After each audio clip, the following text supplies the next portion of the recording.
Hey there, welcome back to the Dream Weavers channel where every journey starts with a dream. Here is Beatrice and I'm super excited to have you here with me today.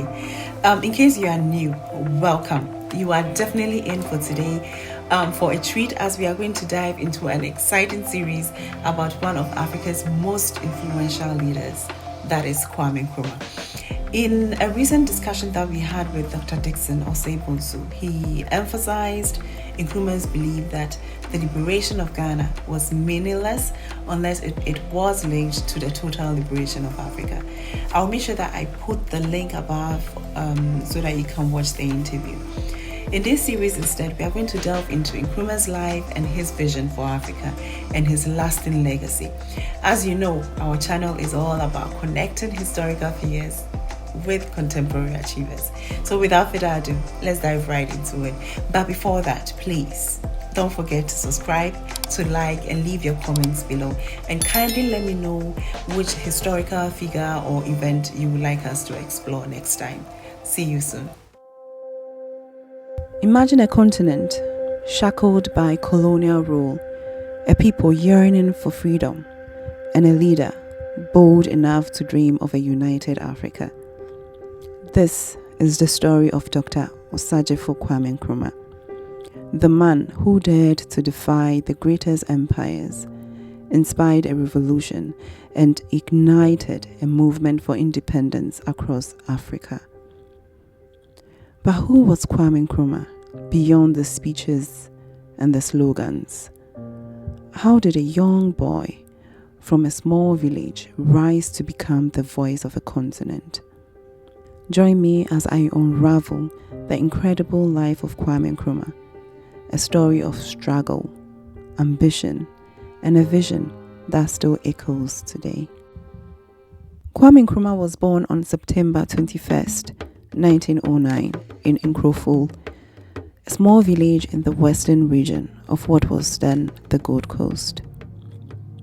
Growing up in a modest family, Nkrumah was shaped by the values and traditions of his community. His father was a goldsmith and his mother a retail trader. They instilled in him the importance of hard work and determination. But even in his early life, Nkrumah showed a hunger for knowledge that set him apart. At a very young age, Nkrumah attended a Roman Catholic primary school in Half Esini, where his brilliance was evident. His exceptional intellect soon caught the attention of Reverend Alec Fraser, principal of the Government Training College in Accra, who saw in him a spark of something extraordinary and encouraged him to pursue higher education. In 1930, Nkrumah enrolled in Achimota College, one of the Gold Coast's most prestigious institutions. Here he encountered Dr. James Iman Aggrey, a visionary educator whose teachings would leave a profound mark on Nkrumah's developing worldview. Aggrey's belief that Africans could achieve greatness through unity and education inspired Nkrumah deeply. Aggrey famously said, "You can play a tune on the white keys and you can play a tune on the black keys, but both are needed for perfect harmony." This powerful metaphor for racial equality and unity would resonate with Nkrumah for the rest of his life, shaping his vision for both Ghana and Africa.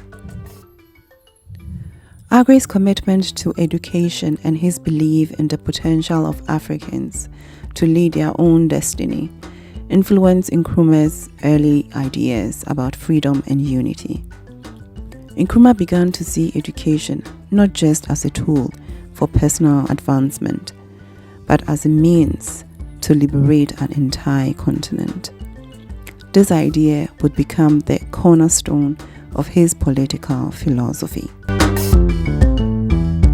Determined to broaden his understanding and sharpen his mind, Nkrumah left for the United States in 1935.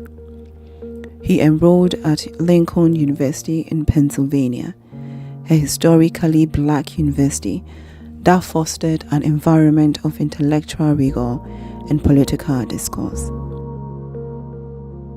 Here, Nkrumah studied economics, sociology, and theology, and later moved to the University of Pennsylvania to study education and philosophy.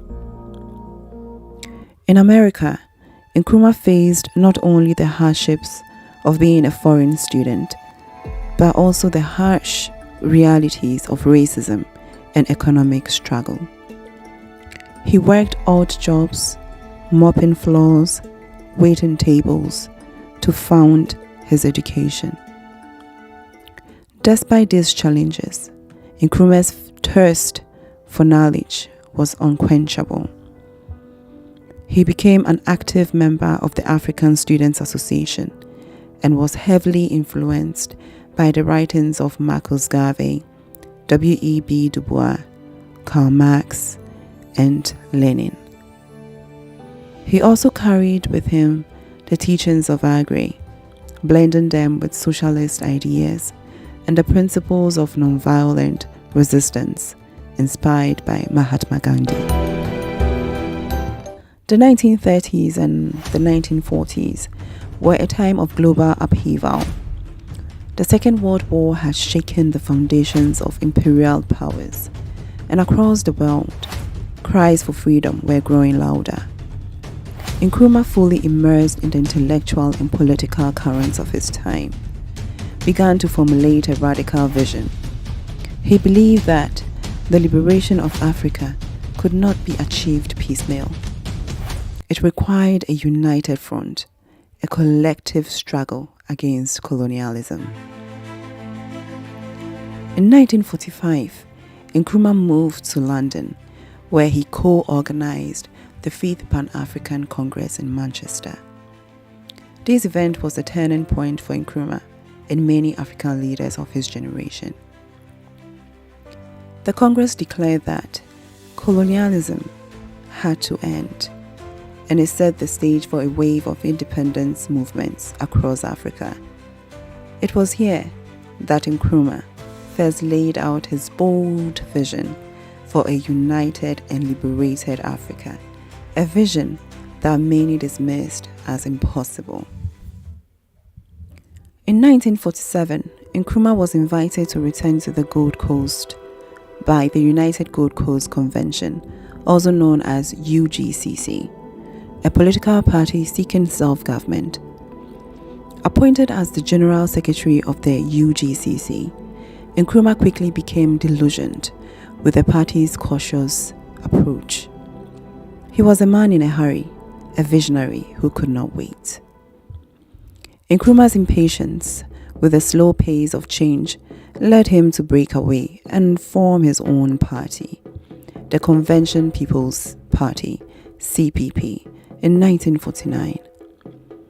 The CPP was a different kind of movement, dynamic, populist, and uncompromising. Its message was clear: self-government now. Nkrumah mobilized the masses, leading strikes, boycotts, and protests that sent shockwaves through the colonial administration. But his radical approach did not go unnoticed by the British colonial authorities. In 1950, in fact, Nkrumah was arrested and imprisoned for inciting protest and civil disobedience. Yet, rather than breaking his spirit, this only made him a symbol of resistance. From his prison cell, Nkrumah continued to inspire and mobilize the masses. In 1951, while still imprisoned, the CPP won a decisive victory in the national elections. The people had spoken, and Nkrumah was released to lead the government towards independence. Finally, on March 6, 1957, the impossible became reality. The Gold Coast became Ghana, the first sub-Saharan African country to gain independence from colonial rule. In front of an ecstatic crowd, Nkrumah declared, "The independence of Ghana is meaningless unless it is linked up with the total liberation of the African continent. But this victory was just the beginning. Nkrumah's vision went beyond Ghana's borders, aiming for a united Africa, a dream that would prove both his greatest triumph and his most formidable challenge. But what happened next? As Nkrumah took the reins of a newly independent Ghana, he faced a series of challenges that would test his vision, his leadership, and his legacy. How did he transform his revolutionary ideals into actionable policies? And how did his efforts to modernize Ghana shape its future? In our next episode, we will dive into the domestic policies of Kwame Nkrumah and examine the successes and controversies that define his leadership. Stay tuned.